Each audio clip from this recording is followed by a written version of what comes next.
Once upon a time, there used to be a guy that everyone fears.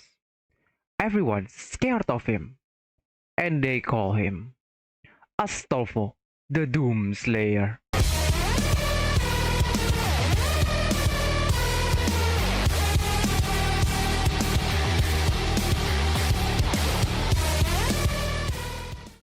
Okay, so we'll be reacting to Doom Eternal Review Alpha Male Gaming Amogus Edition. What? What? I swear to God, if you throw me into that portal, I will follow you. You were never one of us. Oh. You were nothing but an imposter. Among.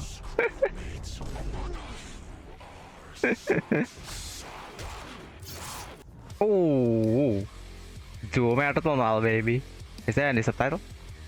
Nope. Doom Eternal is a game with so much testosterone dripping from its orifices that it caused me to create a son via mitosis. In this adventure, you play as John Doom, a man John Doom. with irrationally severe autism who does not consider or think through his actions and effects on other people. And in his quest to save mankind, kills God, and Satan God, Okay. who is also God. If this in-depth and engaging hardcore male gameplay sounds appealing, then I've got the game for you. This game is of course the sequel to the critically acclaimed Doom 2016. Alright then, buddy. I'm going to shit yourself. Which I'm going to shit yourself. and builds off of the gameplay and challenges that we love, then extends them some more off of a fucking cliff until the product that emerges out the other side resembles crack concentrate. If you're watching this, I'm assuming you've probably played the game since I don't actually want to help people buy things. I'm here to entertain people, and if you're clamoring for entertainment and haven't purchased this game yet, do your What's the point of creating this review then? male hormones here to transition someone, and I can guarantee you results, my fellow Sigma males. So whether you're a psychopath like me or new to modern Doom games, come with Hell me on yeah. this amazing journey through Twitch gameplay, beautiful environments, nonsensically fucked up lore, and remixed Mongolian programming. For money is temporary, but Doom is eternal. It's eternal. Hell yeah. Okay, so for those who don't know, this is Doom Eternal. Doom Eternal is quote unquote. I think most people already know. Doom Eternal is the sequel of Doom 2016. It's also the reboot of Doom 1999 or 98. I kind of forgot. So yeah, it's a pretty old game. I used to play Doom 1999 and 1998. I think Doom 1 and Doom 2, the original one. And no, I'm not that old. I'm not that old. But yes, I'm very into retro games. So that's why I used to play it a lot back then, and also combined with mods. But now I haven't played Doom 2016 and also Eternal. So I don't know if watching this review is a good idea or not. I would say that Doom Eternal's gameplay is quite unique, and not for the reasons that you would think. Everything in Doom Eternal is funneled directly into a single, robust, multifaceted, multinational, and unilaterally combat system from which Unilateral the entire combat. game is built around. But Max0r, I hear you thinking, that's every game ever. Yes. Good game ever. If I, Oh. for instance, became 12 and booted up GTA What the 5, fuck was I would that? be able to do at least a dozen unfun activities. Doom The is advertisement designed for to Amogus. Persona fan on his local playground, and that is special. You will play the game in the way that is fun, or you will lose. So as good as 2016 was, Ooh. Polygon Journalist could beat the first half, and that's unacceptable. Oh, this is the journal, right? The journalist. Fun to play games after having a lobotomy. In other games, I get to choose between things like stealth, vehicles, or outright combat. Yet Doom Eternal. You know what? One thing for sure that journalist is not a gamer. Holy shit! I remember where the Cuphead review, the Cuphead gameplay from a journalist. That is so stupid. Holy crap! I was like, okay, how are you allowed to become a journalist when you can't even play the game? Like, huh? Hello? Journalist is gonna be like the journalist. Asks the question, why not force you to use every mechanic all the time without stopping? In a world where AAA studios try to pander to everyone, it's refreshing to have a game that sets out to do one thing the best, and actually have developers who give a shit about linear design and gameplay. Yeah, And Bethesda, the main baby. element of that gameplay is the arsenal, because John Doom uses every weapon throughout the game. The first shotgun is used in the last level, and the last level is used by the first shotgun. When you get an upgrade, it is Okay. a replacement. It's a genuine addition to your arsenal. Every one of them has specific uses, and yet these don't interfere at all. They me enhance. How do I kill an enemy? Shoot his hands off. Fire a rocket. Fire a ballista. Fire flame. Freeze him. Fire on his freeze and froze shotgun. Brain aneurysm. Just as important. Aneurysm. How you heal and how you restore. Fortunately, the aggression of this game rivals my dog in a kindergarten. Like real life, the only way to get ahead of the competition is to kill them. How do I heal when low? Kill them. How do I get ammo back? Kill them. With a chainsaw. In addition, most weapons in the game have 2 mods which completely change their behavior. Such stunning examples would be the microwave beam, the automatic shotgun, and the fucking destroyer blade. God, that Oh my god. But on top of 8 weapons, 12 mods, and a declining mental state, we keep going. Declining mental state. One weapon, you'll be using your suit abilities, and they all have individual buttons. This is in addition to the 8 that you use Oh for my god. weapons. These would be things like zoom for fast, grenade for death, Swedish grenade for life, punch for no reason, and a flamethrower for armor. I play Invoker in Dota 2, and this shit makes me play my keyboard like it's a fucking Moonlight Sonata. I thoroughly recommend playing PC and never using the weapon wheel for maximal Ritalin output. And if you can't play fast or play on easy mode, that's fine, man. We're all busy. How about I give you 2 more buttons? You thought I was done. There's 2 ways to kill a demon in Doom Eternal: the fun way or the funny way. And to maximize The fun way and the funny way. level, we have the Crucible, which is a direct, instantaneous kill on every. Wow, that looks Giant amazing. area Holy boss, shit. Dead. Previous area boss. Dead. Dead. Final boss. Fuck. Dead. I hear you thinking, Josh, that sounds pretty strong. Oh boy. Buckle your ass, because the second super weapon on my extensive list of 2 things is the BFG. Which Oh yeah, the legendary BFG, baby. Also canonically, it fires a hole directly into the core. Holy shit! That is BFG 4000, everyone. Now, I Ooh. could kill an enemy the long way, or I could kill him and his dog faster than the ATF at Waco. It clears out everything you can see Okay. instantly. I am so thankful the game limits how many times you can do this. Now, I understand that at first this may seem complicated, but that just isn't true, because the entire game is effectively a tutorial for hard mode. And because you're always hard learning mode. as you play, it never feels stale. Doom even lets you choose what stats and runes to upgrade. I spec'd entirely into mobility and ammo, making my character a flimsy, crack-addled spider monkey. As a side note, we should release dozens or possibly hundreds of macaques into New York City. They can survive there. Why does Thailand get to keep all of the good monkeys? So what more is there to learn? I don't wanna know. Well, have you ever given thought to the various unwashed baboons that I'm fighting? The answer may shock you. Those Ew. are the As you may have guessed, there are at least 3, perhaps 4 demons in the game, which is a lot for someone who is a small, blonde anime lolly such as myself. But it's the variety of What the fuck? What the fuck, bro?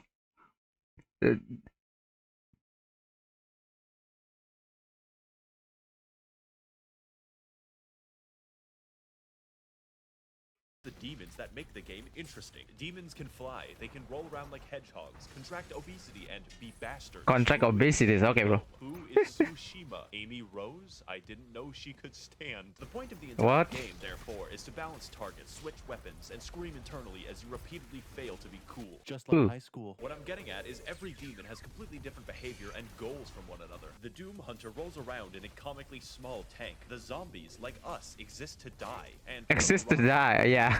Okay, thank you. does a lot of damage, blocks Ow. your attacks, fights you at wild speeds, and can only be attacked after blatantly signaling so. I personally have no issue with him, as I find the challenge fun and engaging. And if you don't, I'm not saying you're wrong, I'm saying you're bad. I'm not getting into the That's the same, bro. That's not fun, but don't worry, there are 27 of them without DLC. And if you're wondering Without why, DLC, so there's a entire DLC? cast of Dante's Inferno, you're actually the minority. This game tries at every moment to make exposition collectible. Why is there just a fucking big spear in the planet, and why is heaven comprised entirely of moth people? You cannot Good question.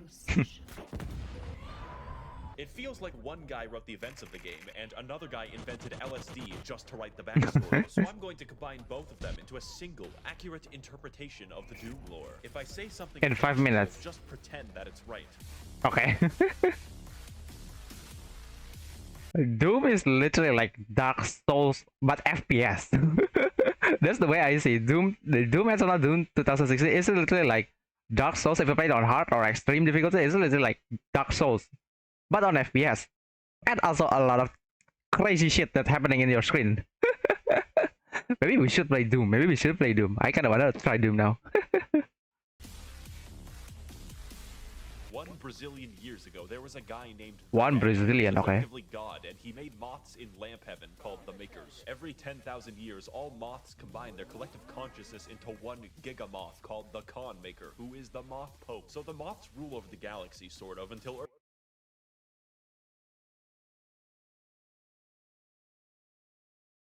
Why do I feel like I have seen that manga panel before? And I know it's from another website. Huh. Strange. Strange. Earth happens, and then we start fucking everything up. The Moth Pope finds John Doom after a spree of murders, and he explains to her that yes, hell exists. It's weird that humans knew about hell before God. Anyways, the Moth Pope, after finding out that hell is real, very reasonably decides to sacrifice a planet to it. See, it turns out that God literally pieced the fuck out like 10 million years ago and let the Moths do whatever they wanted. So now the Khan Maker cannot be replaced and cannot die, so she sort of goes insane from the constant immortality. Now the plan is to get some of that sweet hell energy by repeatedly sacrificing entire planets to the Dark Lord in exchange for it. Meanwhile, a sentient robot named Samuel Hayden is very busy on Mars. Earth has this problem Very called busy on climate Mars. change, and we need to find a new energy source. So instead of something hard and difficult like solar power, Samuel Hayden is like, what if we extract this cool blue energy from hell? Also, it's on Mars. What?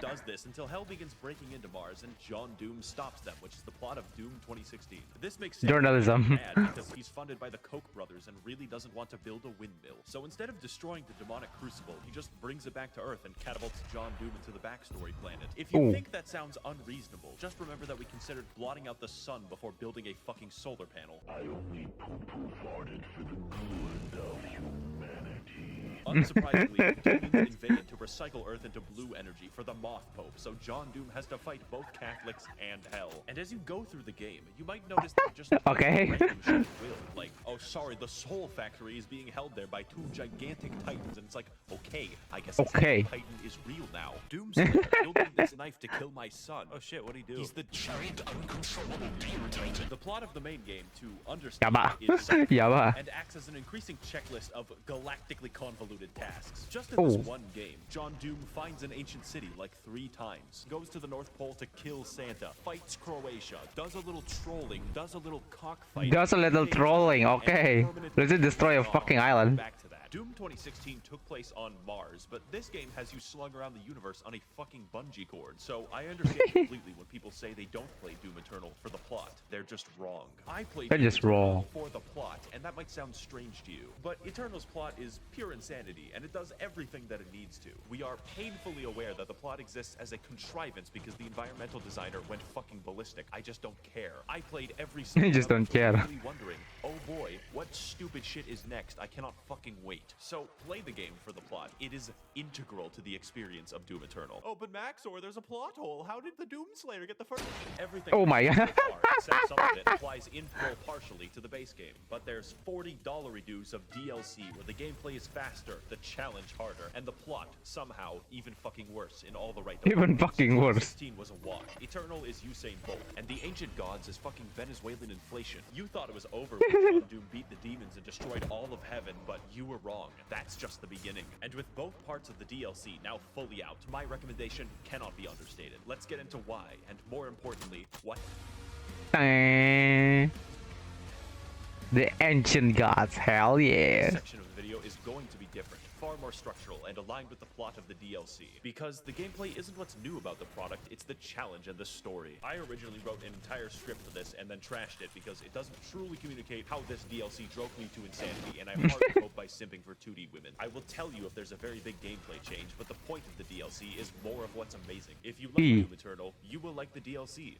Period. Okay, so Period. Samuel Hayden, you might know him for his various appearances on political YouTube debates advocating for carbon positivity. It turns out that he's not a robot, he's a fucking angel. Also, John Doom's Alexa is God. That's not a joke or exaggeration. His name is Vega, and he's the physical remnant of God's consciousness in AI form. So Samuel, now a fucking divine being, wants you to revive him since both God and Satan are trapped in volleyballs. At this point, the video Nah, you're obviously lying, bro. makes no fucking sense. The first DLC is essentially trolling because you kill God. Why? Well, obviously to revive Satan, exclusively so you can fight him.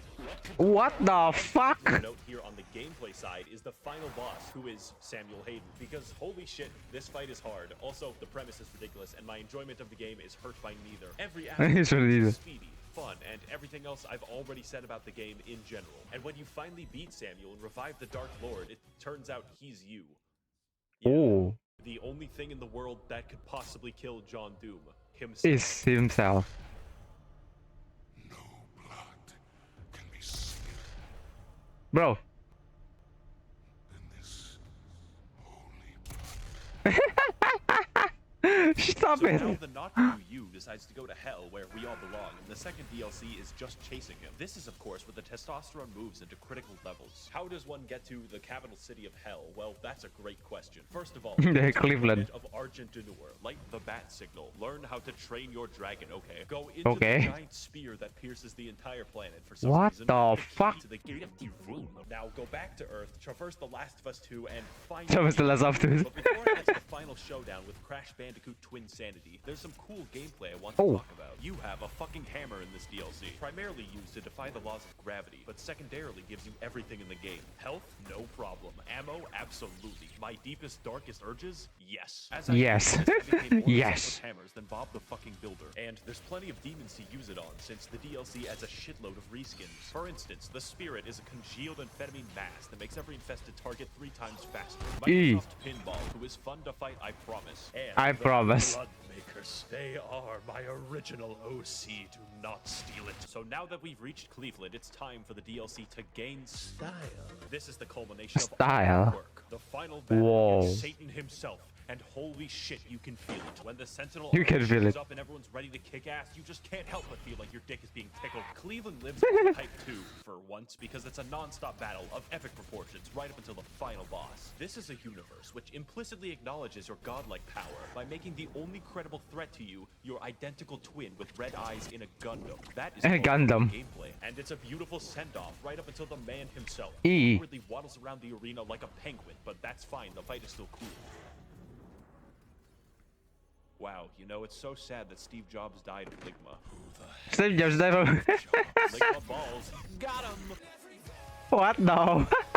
Before we demonstrate, Hell no. talk about that truly complete this game, make it a real 10 out of good. Firstly, I 10 out of good. classify the music of this game as metal without guitars, and I fucking dig it. So Yeah, I really love the metal soundtrack. Without a guitar, well, you sample Mongolian throat singing and your lawnmower. Dun, dun, dun, dun. Sounds so good. Normally, music isn't very important, but it's so good that it. But on Doom, you really need the music. Your mood is vital. Also, the main composer Mick Gordon, like me, watches virtual Hey there. YouTubers every waking second of his day. Great thick alike. In fact, most of the music in this video is just Doom Eternal soundtrack. Guess you'll have to rewatch it over and over And over to again. really listen. The only thing they feel is you. This is one of my favorite soundtrack.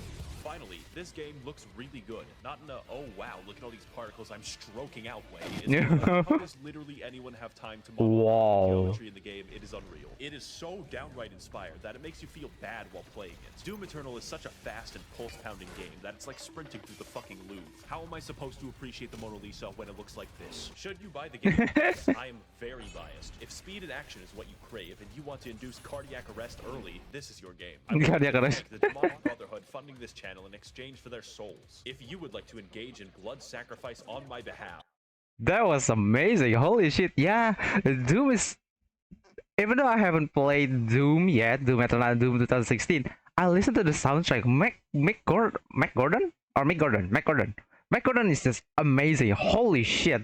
Every single soundtrack from him, he's a fucking banger. Unfortunately, Bethesda, cut his contract. I don't know what's happened between them. It's not that I don't really care, but I don't really understand more precisely. Wow. Oh my god. Maybe we should play Doom Eternal though. Holy cow. But not for the plot. I'm still not gonna play for the plot. Wow.